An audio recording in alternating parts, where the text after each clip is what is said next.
E aí, galera, sensacional, tudo jóia aí com vocês? Bom, fazer aqui uma live hoje muito importante. E a live de hoje é sobre sistema carcerário, sobre sistema penitenciário.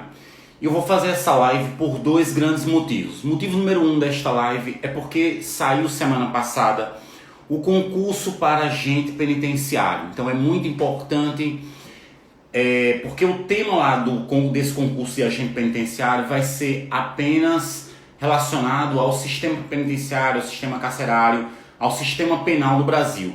E eu vou convidar, sem mentira nenhuma, sem exagero, para mim o cara que é a maior autoridade em atualidades no Brasil. Todas as videoaulas do canal dele eu faço questão de assistir quando ele posta lá. E ele tem uma didática única, assim. A didática do cara é perfeita. Eu tô falando aqui de Guilherme Lemos. Eu o conheci no Ceará, ele é professor do Ceará, lá em Juazeiro, mas ele também ministra aula em Fortaleza. Eu vou deixar ele contar aqui a história dele para vocês. E a gente vai falar sobre sistema penitenciário, sistema carcerário. Se você vai fazer o concurso para o DEPEN, você precisa pegar papel e caneta para anotar vários detalhes aqui que serão falados sobre o sistema penitenciário, o sistema carcerário, e para você tirar a nota máxima na redação.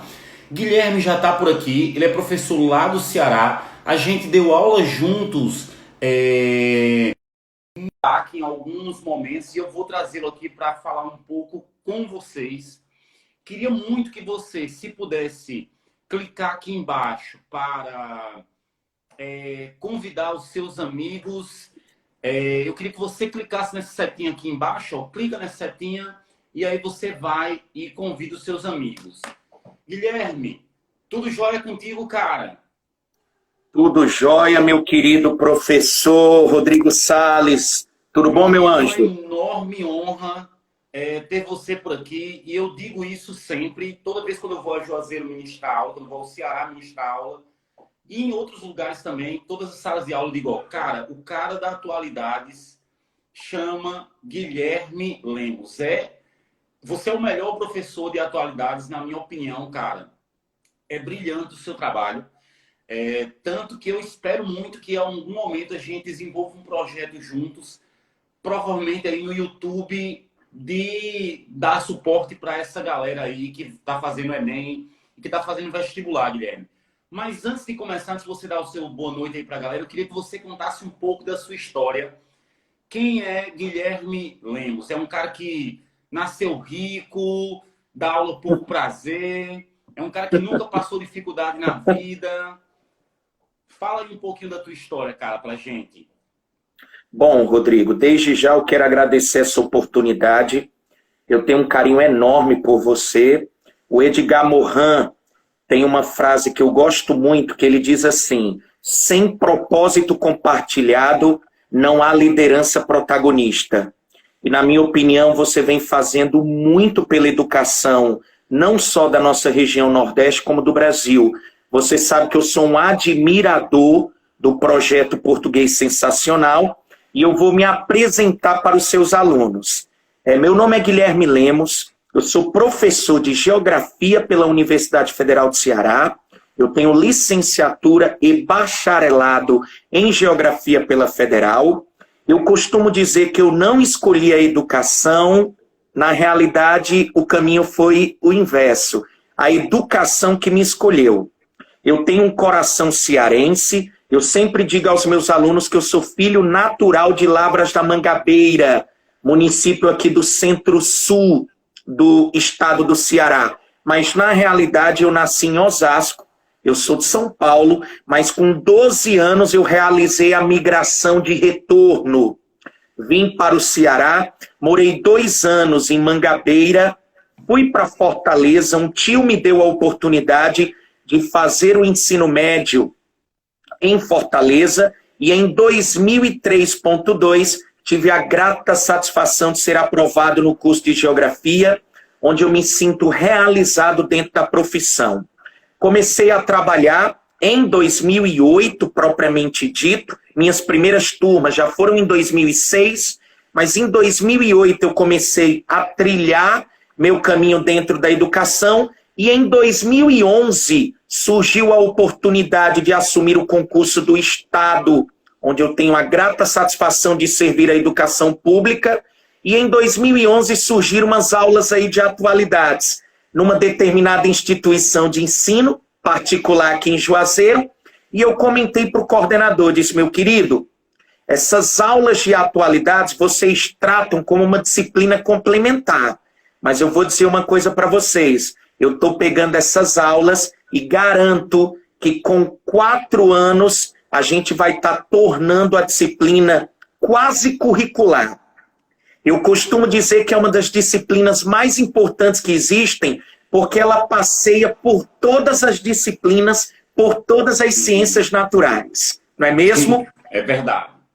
Exato. Então, eu sou muito grato de trabalhar como professor. Nós vivemos um período pandêmico. Eu estava acompanhando, você conhece essa obra, tenho certeza que você já indicou para os seus alunos, que são as 21 lições para o século XXI do historiador israelita. Sim, sim. Cara, Yuval Noah Harari. Perfeito. Esse livro é muito bacana e tem uma passagem em que o Yuval Noah Harari, esse historiador israelita, ele diz o seguinte: o mundo está sempre em mutação, ele está sempre mudando, mas existem momentos da história em que essa mudança ela é extremamente acelerada. E existem 3 fatores que aceleram essa mudança: as revoluções, as guerras e as pandemias. Então, observem que até pouco tempo a gente falava sobre a necessidade da implementação de ferramentas virtuais no mundo da educação. Sim. Com 2 semanas, nossas instituições tiveram que se tornar virtuais totalmente. Então, essas aulas remotas em momento síncrone são extremamente importantes, mas é um desafio para nós professores.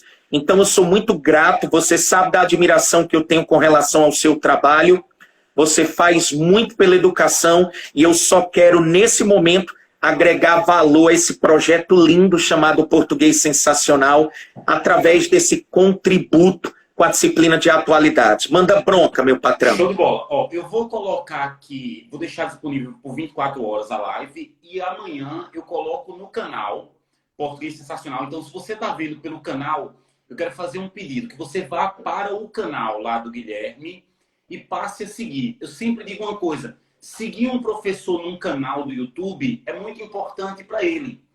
Você ajuda muito, cara, porque o cara se empolga cada seguidor que tem lá. Todos os dias eu olho, ó, cara, mais um seguidor, que bom. Né? Cada seguidor empolga muito. Você, assim como eu tenho o canal Português Sensacional, você tem o canal Maratona de Atualidades, não é isso, Guilherme? Então, exato. Eu queria muito pedir para todo mundo que está vendo aqui no YouTube, vai lá no canal de Guilherme, que é fantástico. Cara, vamos lá. Então, vamos começar aqui, vamos começar a dar valor para essa galera aqui e dar conteúdo com força para eles. Bora. Guilherme, eu queria falar um pouco sobre o sistema penitenciário e o sistema carcerário no Brasil. E eu queria que a gente falasse um pouco sobre a história dele. Eu quero começar perguntando para ti. Eu lembro-me de que o Brasil é o 3º colocado em número de presos. Ainda é o 3º, ficando atrás dos Estados Unidos e da China. Ou eu estou errado neste dado? Não, você não está errado. Vamos referenciar, vamos referendar esse dado. A gente vai usar o Infopen, que é o levantamento de informações penitenciárias, e a gente vai utilizar um estudo bem recente que data de 2017. De acordo com o Infopen, o Brasil, de fato, tem a 3ª maior população carcerária do mundo, com mais de 729 mil presos. O Brasil ultrapassou em 2017 a Rússia. Então, corretamente você elencou, os Estados Unidos têm 2,2 milhões de presos, de encarcerados. A China vem logo atrás, com 1,6 milhão de presos. O Brasil em 3º lugar, Em quarto, a Rússia. Em quinto, a Índia. Então, trazendo aí o top 5, Estados Unidos, China, Brasil, Rússia e Índia. Com um reforço. Tu já assistiu, com certeza, com Johnny Depp, aquela obra espetacular chamada A Fantástica Fábrica de Chocolate. Não já assistiu? Sim. Lembra que o roteiro do filme trata de crianças que buscam a todo custo encontrar o tablete de chocolate Wonka, que na sua embalagem tem o bilhete dourado, Sim. Onde essas crianças poderiam visitar a fábrica. Hoje a nossa live é um convite para que todos que estão acompanhando, da mesma forma, sintam uma curiosidade dentro de si de entrar no sistema carcerário brasileiro, mas desprovido de algumas verdades absolutas que na realidade tratam de fake news. Tem uma frase muito danosa que diz o seguinte: mais vale um cemitério cheio de vagabundos do que na realidade, a frase diz mais ou menos o seguinte, peraí. Mais vale um presídio cheio de vagabundos do que um cemitério cheio de inocentes. Eu tenho absoluta certeza que você desencoraja seus alunos a escrever esse tipo de frase numa produção textual. Sim. Porque olha como o vocabulário ele é chulo. Olha Sim. como o vocabulário ele não contribui para um senso de autoria numa produção textual. Então a gente vai usar como referencial teórico uma obra do filósofo Michel Foucault que se chama Vigiar e Punir, Sim. O Nascimento da Prisão. Michel Foucault tem uma frase que é muito bacana que diz o seguinte: a perda da liberdade é a maior punição que o indivíduo pode sofrer. Inclusive essa frase, ela serve de pano de fundo, por exemplo, para a eliminação das penas de banimento no Brasil. Principalmente a criação em 1940 do Código Penal, que vai banir aquelas penas, extinguir as penas de banimento e vai colocar a lei de execução penal que visa a ressocialização do indivíduo. É uma pena, Rodrigo, que esse sistema carcerário hoje, de acordo com a teoria da pena, infelizmente ele impede a ressocialização do preso. De modo que eu poderia concluir contigo que o sistema carcerário hoje, para muitos especialistas, está falido. Infelizmente, está fadado ao fracasso. Mas você está correto.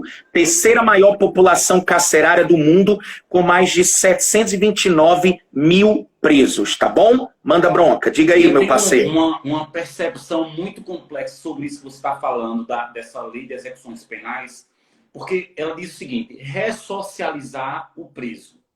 Mas como é que você ressocializa alguém que nunca foi socializado?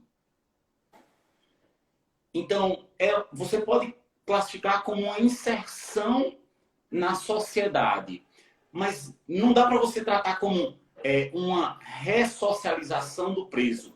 Presos normalmente nunca foram socializados. Há uma obra que eu não sei se você conhece, chamada Os Miseráveis, de Victor Hugo, e conta a história de Jean Valjean, que ele rouba um pão, rouba por necessidade. E Jean Valjean vai ser preso e vai para as galés. Ele é condenado à pena de trabalho. E aí, Guilherme, eu quero falar um pouco sobre isso. No Brasil, é permitido o preso trabalhar, sim ou não? Bacana a sua pergunta. A gente vai construir um perfil da população carcerária no Brasil, mas eu gostei porque você está trabalhando e explorando os chamados fatores conjunturais. Como você está com foco muito grande no concurso do DEPEN, vocês sabem que a disciplina de atualidades, ela concebe em seu edital 3 tópicos, né? O sistema de justiça criminal, o sistema prisional brasileiro e as políticas públicas na área de segurança pública, sendo até redundante. Mas um ponto que você está salientando que eu acho importante é que o aluno ele tem que observar que nesse concurso do DEPEN, a disciplina de atualidades ela não é uma disciplina comum. Não é uma disciplina com 6 a 8 questões. Ela vai servir de base para a prova de redação, para a produção textual. Então, o aluno ele vai ter que buscar o conhecimento estrutural, que é a forma de organização, como a segurança pública está estruturada no ordenamento jurídico brasileiro, e ele vai ter que buscar os fatores conjunturais, que é o que nós estamos explorando. A gente está trabalhando as notícias, os fatos da atualidade, dando um acervo cultural, um repertório socioprodutivo para o aluno. Então, a gente está trabalhando aqui os fatores conjunturais. Então, trabalhando o que você está me pedindo, trazendo um pouco a estruturação do ordenamento jurídico. A Lei de Execução Penal é a Lei 7.210 do ano em que eu nasci, 1984. Essa Lei de Execução Penal, ela traz 2 dispositivos muito importantes na busca da ressocialização desse preso. O primeiro é a remissão, ou seja, ele tem direito ao trabalho. E o que significa remissão? Para cada 3 dias de trabalho executado pelo preso, ele, obviamente, tem 1 dia de sua pena reduzida. E o pecúlio nada mais é do que o salário, a remuneração do preso pelos serviços prestados. Lembrando que o preso ele não entra, de acordo com a Lei de Execução Penal, no regime de consolidação das leis trabalhistas. É tanto que uma das propostas de intervenção que eu peço que meus alunos recordem é de que está na hora do Conselho Nacional de Justiça aprovar uma lei que garanta ao preso a remuneração cheia. Eu não estou falando de um valor elevado, eu estou falando de um salário mínimo completo. Essa seria uma proposta. Então, uma coisa que a gente tem que desmistificar, e que você citou com muita sensibilidade, Rodrigo, é que muitas pessoas acreditam que o preso não quer trabalhar. Eu quero inverter a lógica.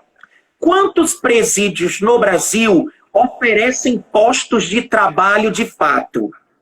Ora, se eu tenho direito à remissão, se eu tenho direito ao pecúlio, por que eu não me sentiria na posição de querer exercer um ofício? Na realidade, nós temos um sistema que, infelizmente, não garante a todos os presos postos de trabalho. Eu adoraria que os presos trabalhassem carpintaria, tá bom? A questão da educação.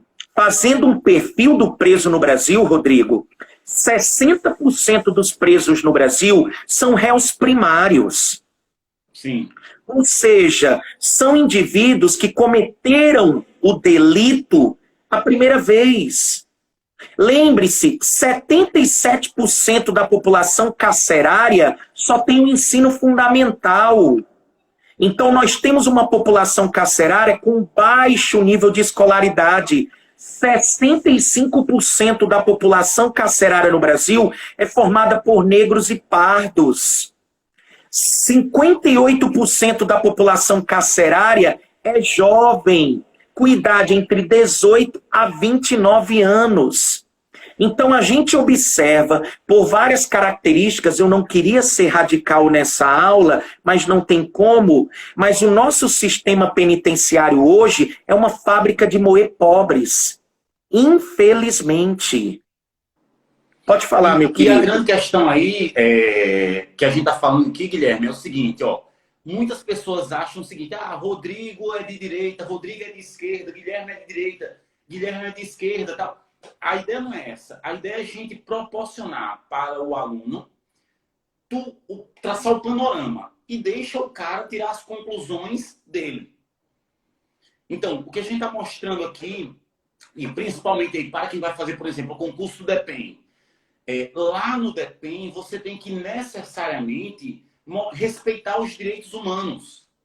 Então não é chegar, não pense que você vai chegar lá no DP e vai colocar na sua redação, ou no Enem, o cara coloca na redação, bandido bom é bandido morto. Se fizer isso, é tchau, cara. E eu costumo dizer uma coisa, é massa você ficar sonhando como será a sua aprovação, mas você tem que viver o agora, se preparar agora. Você tem que olhar para o topo da montanha, mas se concentrar no passo a passo de cada dia que você vai dar. Senão você se perde. Com Porque senão você não certeza. constrói conteúdo. E isso é o mais importante. A gente falou aqui em, acho que, menos de meia hora, uma quantidade de dados muito importantes para todo mundo.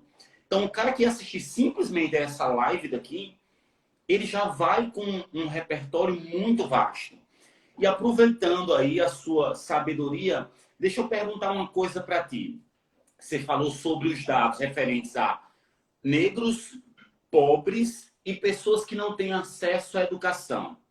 Guilherme, quais são os principais crimes que se cometem para que haja prisão? O primeiro é o assassinato, é o tráfico de drogas, é o roubo, é o latrocínio, qual é o primeiro de todos os crimes no Brasil?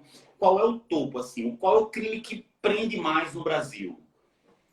28% da população carcerária brasileira está atrás das grades hoje devido ao cometimento do delito tráfico de entorpecentes. É o tráfico de drogas, artigo 33 da Lei 11.343, que é a nossa Lei de Drogas do ano de 2006. Em segundo lugar, vem o roubo, terceiro, furto, quarto, homicídio.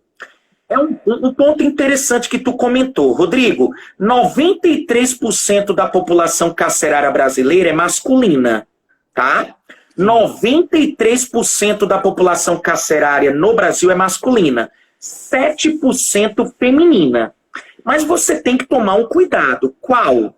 Essas informações transmitem para a gente a ideia de que a população feminina é minoria absoluta. Mas o que a gente vem observando nos últimos 10 anos é que o encarceramento de mulheres vem aumentando consideravelmente. E é o único crime em que, proporcionalmente falando, as mulheres ultrapassam os homens. É o tráfico de drogas. Em todos os outros delitos, em todos os outros crimes, o homem, proporcionalmente falando, pratica mais do que a população feminina. Mas o tráfico de drogas é liderado, infelizmente, pela população feminina. E por quê? Infelizmente, nós sabemos que dentro dos presídios brasileiros, até a década de 90, eu tinha os chamados motins, as chamadas rebeliões, onde esses presos lutavam por melhores condições de encarceramento. Entretanto, a gente observa que, na atualidade, há uma disputa pelo controle do tráfico de drogas dentro das cadeias. Então, a gente observa, a partir da década de 90, aquelas rebeliões com perfil pela luta por melhores condições de encarceramento sendo substituída pela barbárie. Ou seja, pela luta pelo controle do tráfico de drogas. Então, respondendo, é o tráfico de drogas que mais encarcera. Lembre-se a galera que no Brasil, tanto o uso de droga ilícita como a venda de droga ilícita é crime. Não esquecer que na lei de drogas, o artigo 33 é o tráfico de drogas. Pena de 5 a 15 anos de reclusão, no caso do crime de tráfico de drogas, equiparada a crime hediondo, mas no caso específico do uso de droga ilícita, não esquecer que continua sendo crime no Brasil. Apesar de não passível de prisão, o consumo de droga ilícita continua sendo um delito, continua sendo um crime, artigo 28 dessa lei. Show de bola. Guilherme, eu tenho tanta pergunta para fazer, cara, tanta pergunta que eu estou perdido, mas eu vou fazendo E aí fica à vontade para responder. Ó, essa pergunta é a seguinte. Um dos argumentos muito utilizados para alegar a grande população carcerária do Brasil é a desigualdade social. Como explicar que nos Estados Unidos haja uma menor desigualdade social? Na China, essa desigualdade social ela é maior que nos Estados Unidos, mas é menor que no Brasil. Mas como explicar que nos Estados Unidos, mesmo com uma pequena desigualdade social, a população carcerária seja tão grande? Fazendo uma comparação entre o Brasil e os Estados Unidos. Ok, vamos lá. Primeira coisa, eu gosto muito de trazer para o meu aluno o seguinte: a gente tem que tomar, às vezes, um pouco de cuidado quando a gente vai estabelecer uma relação entre a violência e a desigualdade socioeconômica. Por exemplo, quando eu falo dos Estados Unidos e da China, tem algo que as pessoas têm que levar em consideração. Tá ouvindo, Rodrigo, meu filho chorar? Não. O mais novo? Não. Não. Eu tenho uma criança autista, eu tenho um filho mais novo, o João, que ele é autista, 4 aninhos, e ele ainda é não verbal. E, infelizmente, ele está sentindo algumas dores e de vez em quando chora um pouco. Como a casa é pequena, às vezes dá para ouvir o mesmo chorando. Mas já que você está me dizendo... A mãe está com ele. Tá? A mãe e a madrinha. O rapaz está bem acompanhado. A mãe e a madrinha. Meu querido, vamos lá, respondendo o seu questionamento. Eu gosto muito que os alunos dominem 2 outros dispositivos, que são maioridade penal e idade de responsabilidade criminal. O que é a maioridade penal? É a idade a partir da qual o indivíduo é considerado adulto. No Brasil, a maioridade penal, Rodrigo, 18 anos. Nos Estados Unidos, ela varia, tá? De estado para estado. Como os estados são 50 ao todo, gozam de relativa autonomia política, cada estado norte-americano pode definir sua maioridade penal. Na China, é inacreditável, mas a maioridade penal é de 25 anos. Sim. Olha que informação. A idade de responsabilidade criminal no Brasil, ou seja, a idade a partir da qual o indivíduo responde por seus atos, são de 12 anos. Então, o Brasil é um dos países que mais precocemente pune o indivíduo quando comete um ato delituoso. A questão é que dos 12 aos 17 anos vigora uma legislação específica especial, que é o Estatuto da Criança e do Adolescente, que traz suas medidas de proteção e as medidas socioeducativas, onde a mais rigorosa, se é que a gente pode usar esse adjetivo, são 3 anos numa fundação casa. Então, honestamente, antes de, por exemplo, pedir a redução da maioridade penal, eu sou favorável do recrudescimento do Estatuto da Criança e do Adolescente para que essa sensação de impunidade que a população brasileira sinta, reduza.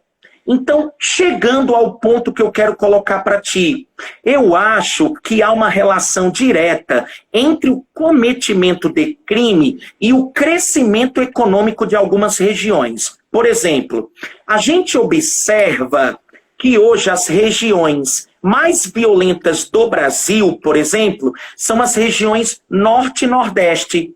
E a gente observa que o Nordeste passou por um crescimento econômico muito grande de 2000 a 2014. Então, eu acredito que regiões que passam por um crescimento econômico elevado, acaba havendo também uma migração do crime.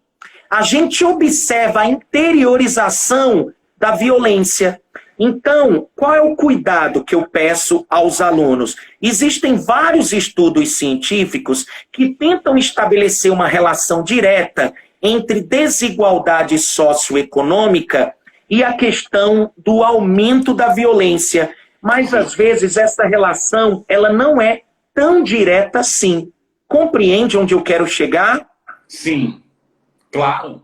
E o que é que explicaria... e no Brasil, aí vamos focar no Brasil. o que é que explica a grande quantidade de presos que existe no Brasil? E aí eu quero fazer um pedido para ti. Sim. Eu queria que você relacionasse um pouco com o Carandiru, que a gente falasse um pouco sobre o Carandiru, que era a maior prisão da América Latina e Sim. que ela teve um tratamento desumano. Drauzio Varela, inclusive, foi médico do Carandiru durante um longo período, escreveu um livro, né, que se transformou em um filme. Né? O nome do livro é Estação Carandiru, o nome do filme é Carandiru, se eu não me engano, acho que é essa relação. Sim. Mas eu queria que a gente falasse um pouco assim, duas coisas. Primeiro, falasse um pouco sobre o Carandiru, o presídio Carandiru, e em segundo lugar, que a gente tentasse explicar por que há tantos presos no Brasil. Será que é impunidade? Será que a justiça no Brasil ela é fraca? Ela não prende ninguém? Será que ela é lenta porque uma grande quantidade de presos são presos provisórios e não presos julgados? Correto? Então vamos focar nessas duas coisas aí. Fala aí pra gente. Vamos lá. Vamos lá. Fazendo um histórico dos principais massacres, você citou muito bem. O Drauzio Varela, o médico, trabalhou durante muito tempo no Carandiru, que de fato... Até 1900, até na realidade ali 2006, o Carandiru vai de fato se tornar o maior presídio da América Latina. A gente tem que recordar aquela frase que tu citou, bandido bom é bandido morto, bandido bom é bandido morto. Sim. Primeiro, há uma contradição nessa frase, porque não existe bandido bom, né? Há uma contradição nessa frase, porque, peraí, existe bandido bom? Para ele ser bom, ele tem que estar morto. E um outro cuidado que a gente tem que tomar nessa frase. Olha só. O Carandiru, de fato, quando a gente ouve, por exemplo, a música lá do álbum Sobrevivendo no Inferno, daquele grupo de rap paulista chamado Racionais MCs, o Carandiru era um presídio com 9 pavilhões, tinham mais de 7 mil presos, e no pavilhão 9, no dia 2 de outubro de 1992, ocorreu a rebelião que culminou com o maior massacre de presos ainda atualmente. É considerado o maior massacre de presos da história do Brasil. Só para que a galera tenha a ideia do que foi esse episódio, em 2 de outubro de 1992 ocorreu uma rebelião no pavilhão 9 e a Polícia Militar do Estado de São Paulo, obviamente a gente... admira demais o trabalho da polícia, reconhecemos aqui o trabalho da polícia, a gente sabe que é um trabalho muito positivo e nós sabemos que, infelizmente, no meio desse trigo existe o joio, né? Sim. Então nós sabemos que houve uma ação policial, a chamada Rondas Ostensivas Tobias de Aguiar Rota entrou no presídio e houve a execução de 111 presos. É considerado o maior massacre de presos da história do país. Agora, observe o que aconteceu, Rodrigo. Quando esse massacre ocorreu, as lideranças que estavam dentro desse pavilhão 9, que sobreviveram, foram transferidas para presídios no interior de São Paulo, principalmente no município de Taubaté. Lá em Taubaté, eles criaram na penitenciária a maior facção criminosa do país, que é o primeiro comando da capital que vai se formar em 1993 com a liderança do William Marcos Herbas Camacho, o famoso Marcola. Então, olha como é furada essa ideia de bandido bom é bandido morto. Nós matamos 111 presos e surgiram 20 mil.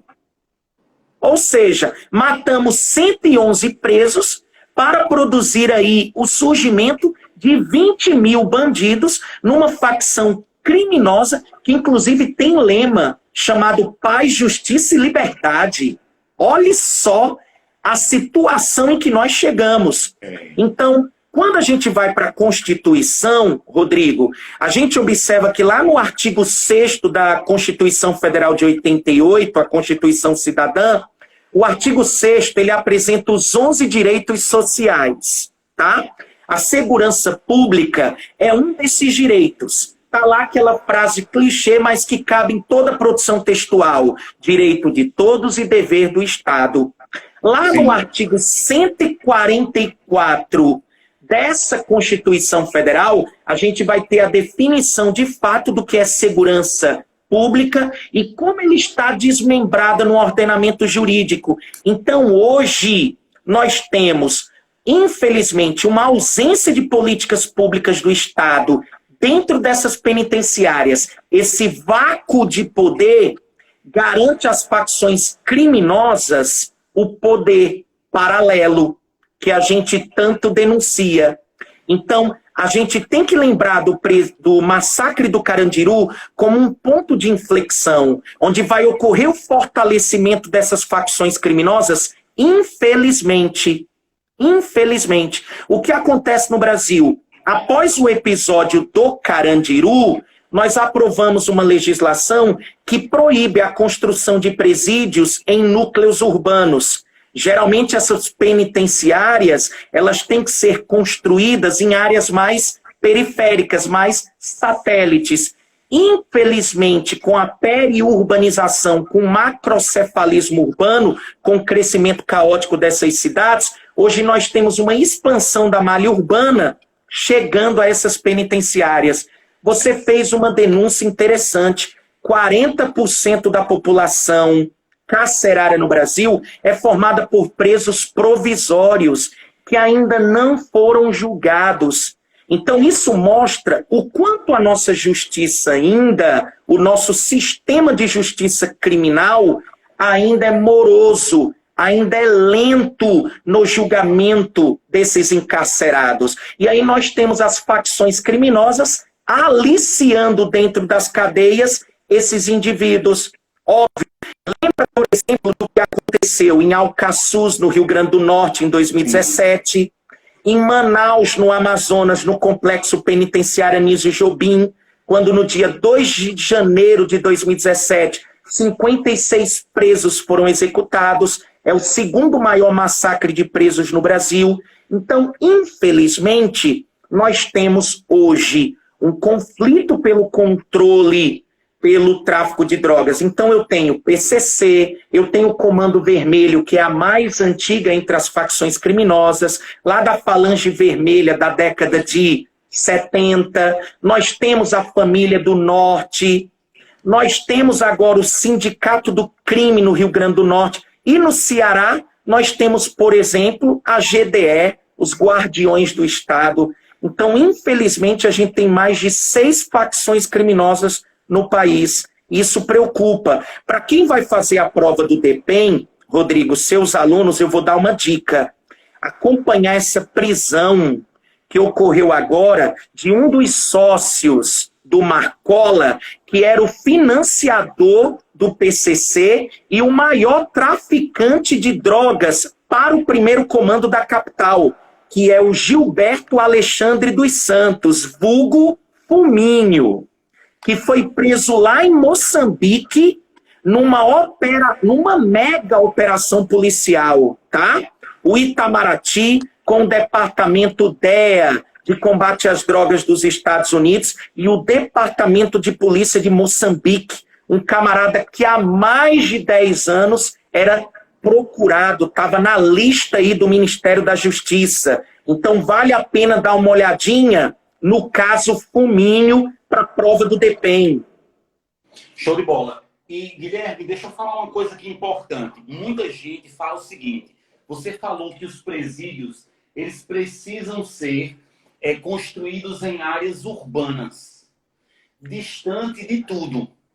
Mas o que é que acontece? Normalmente, as famílias dos presidiários começam a fazer tipo burgos,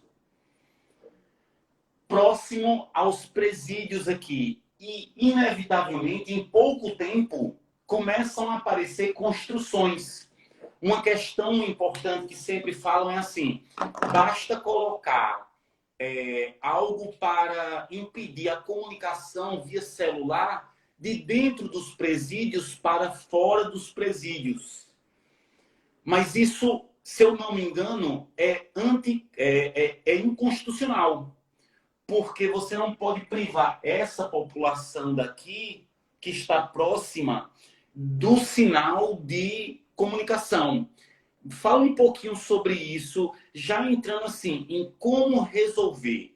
Como é que a gente faz para resolver, já encaminhando aí para uma solução, não precisa necessariamente ter uma proposta de intervenção, mas possíveis soluções que você enxerga como estudioso, Guilherme, para isso, assim, para o sistema carcerário no Brasil? Bom, eu vou usar como fonte o Conselho Nacional de Justiça. O Conselho Nacional de Justiça, eles defendem uma reforma da Lei de Execução Penal. Como você falou da família, você citou algo muito importante, Rodrigo, que é a questão da ressocialização a partir do contato com a família, tá?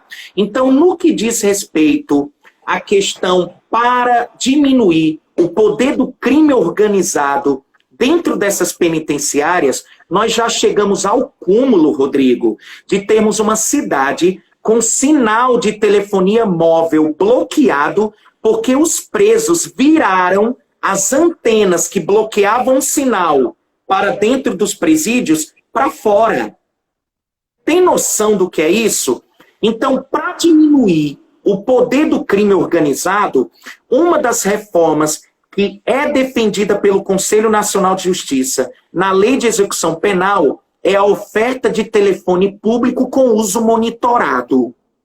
Oferta de telefone público com uso monitorado. E assistência ao preso, por exemplo, com produtos de higiene pessoal. Lembra, o Guilherme não está pedindo tratamento 5 estrelas. A única coisa que eu estou pedindo, até para que a gente consiga transformar os presídios de espaço de vingança para espaço de ressocialização, que seja ofertado ao preso, por exemplo, produtos de higiene pessoal, já que hoje há um mercado paralelo em torno desses produtos. Então, existe dentro dessas cadeias a comercialização desses produtos de higiene. Então, para impedir isso, por exemplo, eu listei aqui algumas coisas porque eu sabia que você, como excelente professor de redação, você iria pedir algumas propostas de intervenção. Então, eu listei aqui no caderno 4 critérios. Por exemplo, para reduzir a superpopulação, para melhorar a ressocialização do preso, para diminuir o poder do crime organizado e para combater rebeliões. Então, por exemplo, para reduzir a superlotação carcerária. Lembre-se, no Brasil foi feita uma CPI das prisões, de acordo com a ONU, seja numa cela coletiva ou numa cela individual, o preso tem direito, no mínimo, a um espaço de 6 metros quadrados. No Brasil, a CPI das prisões encontrou celas onde o preso tinha centímetros de espaço. Então, eu tenho uma superlotação, uma precariedade das instituições e uma taxa de reincidência muito elevada, que beira os 70%. Então, para combater isso, possibilidade de cumprir a pena em estabelecimento civil, aí eu tenho as famosas APACs, as Associações Penitenciárias de Amparo ao Carcerado. O que é isso, Rodrigo? Experiências europeias demonstram. Quando você vai para a Holanda, que hoje é um país onde os presídios estão se tornando hotéis, onde na Suécia, por exemplo... Eles estão se tornando... Os presídios estão se tornando hotéis por falta de preso, porque não tem preso lá.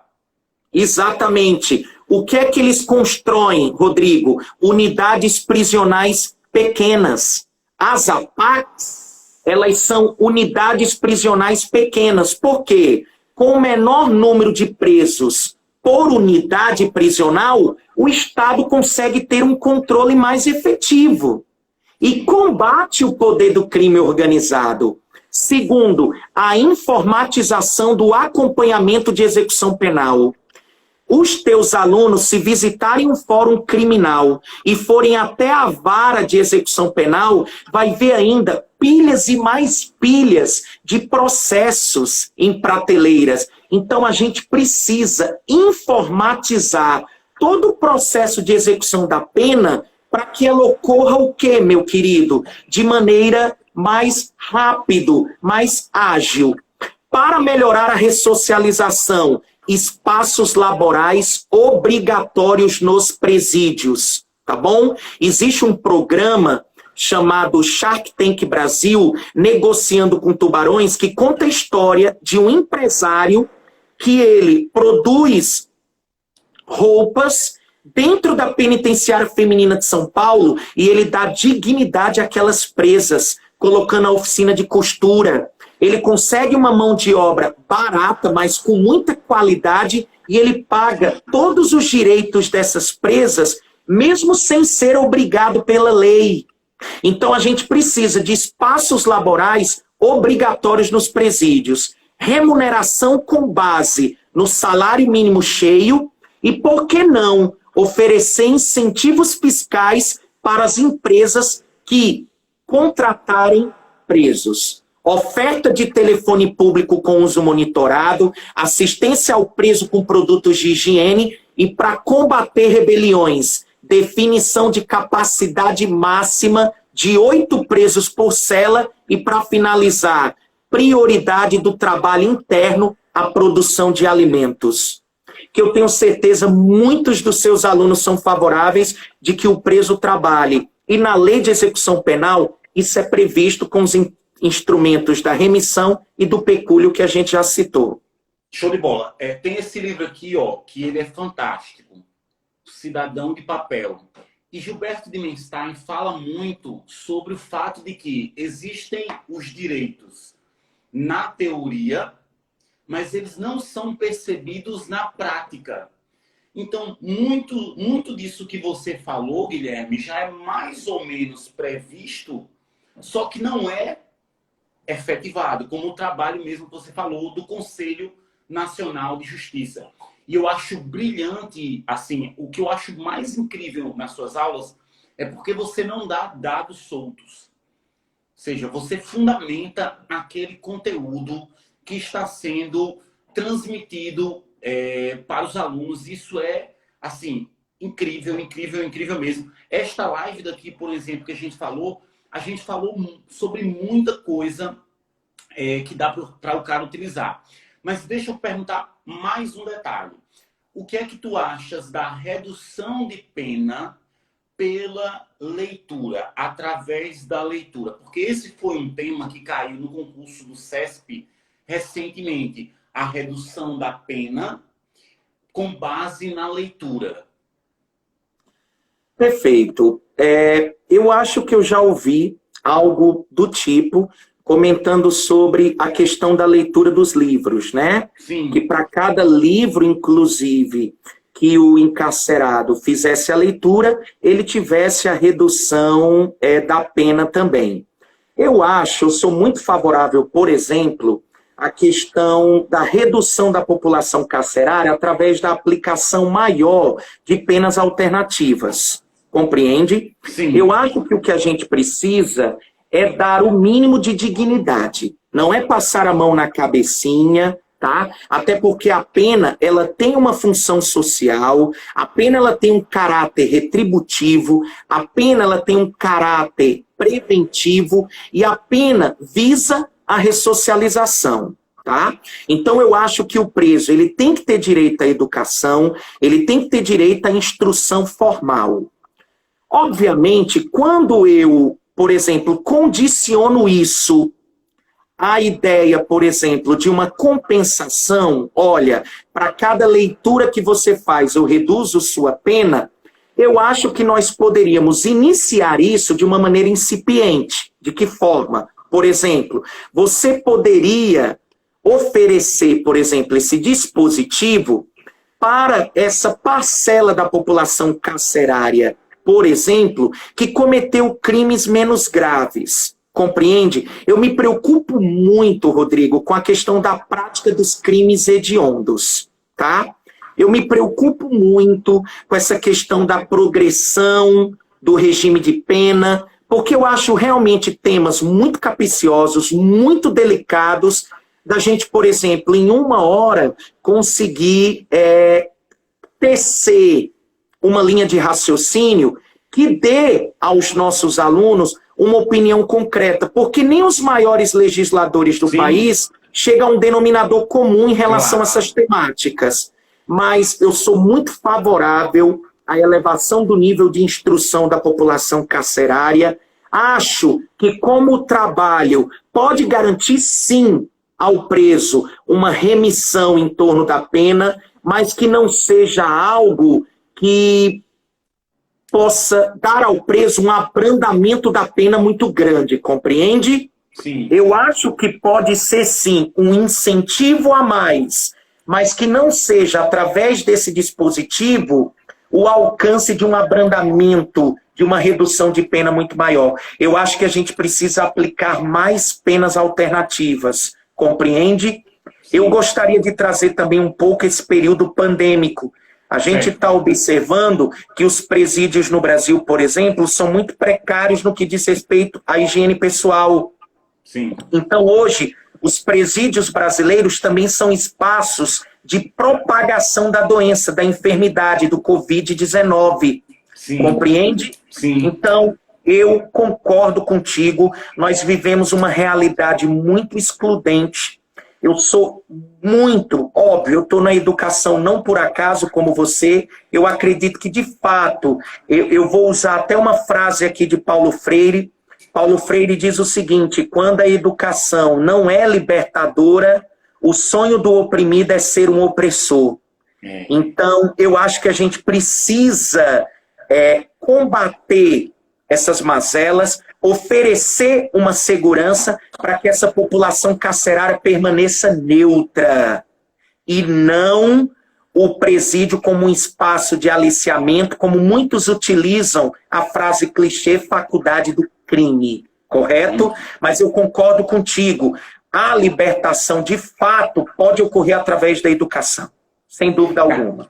Cara, esta live duraria 200 anos, mas deixa eu falar mais um detalhe aqui. E esse só um minuto, Rodrigo. Oi.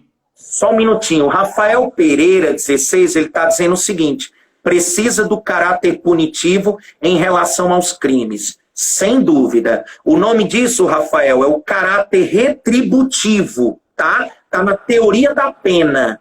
Caráter retributivo, ou seja, geralmente essa pena, tá? Quando da condenação por parte do juiz, tem que ocorrer após o direito ao contraditório, o direito de defesa ampla, tem que ver, por exemplo, a questão das provas, tudo direitinho, e quando da condenação, essa pena tem que ser compatível, próxima, tá, da gravidade do delito que foi cometido. Sem dúvida alguma, esse é o caráter retributivo da pena. Pois não, Rodrigo? E não é sanção, pena, não é vingança.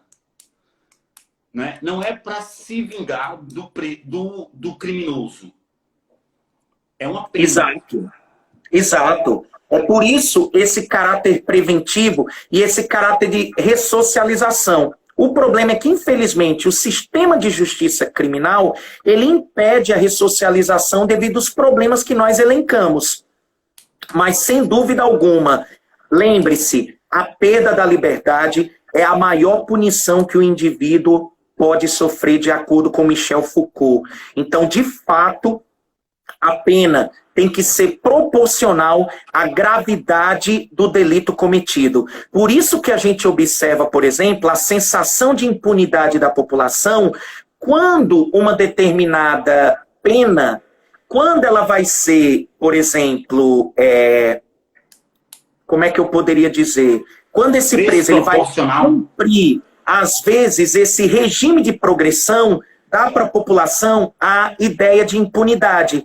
Porque, às vezes, foi um crime hediondo. Mas, sim, óbvio, existe a teoria da pena, existem explicações judiciais para isso. Enfim, seria tema de uma nova live. E eu tenho certeza que a gente vai ter várias outras, se Deus quiser. Sou muito grato. Cara, muito obrigado. Eu vou ter que encerrar porque daqui a pouco cai, né? E eu Sim. quero salvar a live para deixar ela lá no canal do YouTube. Quem estiver vendo aqui depois, sigam o Guilherme. Anselmo aqui já falou, quero seguir Guilherme. Sigam, sim. Eu vejo poucos stories, mas vejo os seus sempre. E vejo poucos canais também, apesar de ter um canal assim, vejo poucos, mas normalmente, cara, toda vez que você coloca um vídeo, eu vou lá e vejo. Parabéns pelo seu trabalho e queria deixar você fazer as considerações finais aí, rapidinho antes que caia a live. Bom, desde já eu quero agradecer demais a oportunidade. Espero que a gente possa sim, daqui por diante, alinhar ainda mais, se aproximar ainda mais em relação às temáticas. E eu finalizo com a obra As Veias Abertas da América Latina, de Eduardo Galeano, que faleceu recentemente em 2015. Ele diz que é através da utopia que se anda. Então não vamos perder nunca a esperança, mas do verbo esperançar, né? Lutemos Sim. por dias melhores. Rodrigo, um abraço, meu caro. Muito Cara, obrigado pela oportunidade. Você sabe que a palavra de ordem, e ela tem um peso muito forte, é gratidão. Você é um amigo não. que a E educação me eu, deu. cara, pode ter certeza que você é genial. Sou seu fã, meu amigo. Parabéns pelo seu trabalho. Parabéns por tudo. Um forte abraço, Guilherme. Desejo todo o sucesso do mundo. Desejo toda a felicidade do mundo para você. Quero dizer que você é um cara diferenciado mesmo, assim, e que você vai muito longe, cara. Vai Muito muito longe, obrigado. você está no começo da sua carreira e pode ter certeza de que o Brasil vai reconhecer a grandiosidade do seu trabalho, do seu talento, do seu esforço aí. Muito obrigado. Muito Valeu, meu obrigado. amigo. Até mais, meu Abraço. querido. Até Abraço. mais, galera. Tchau para vocês. Um abraço. Um abraço, galera, para vocês. Eu vou deixar salvo aqui por 24 horas e vou colocar lá no canal do YouTube também. Muito obrigado aí, gente, por este momento com vocês. Foi uma honra para mim estar aqui. Uma honra de verdade. Obrigado a Valdiana, que está por aqui, Joelice também, Irene, Aldo, Jardson, um abraço para você, meu amigo. Felipe Ramon, um abraço. Rafael 16, Rafael Pereira 16, um abraço. Um abraço para todo mundo que esteve por aqui neste momento. Obrigado de verdade. Joelice, todo mundo. Um abraço, galera. Até mais. Lobo da Posse aí, um abraço, meu amigo, para você. Márcio, as inscrições começam na quinta, Lobo. Um abraço, gente.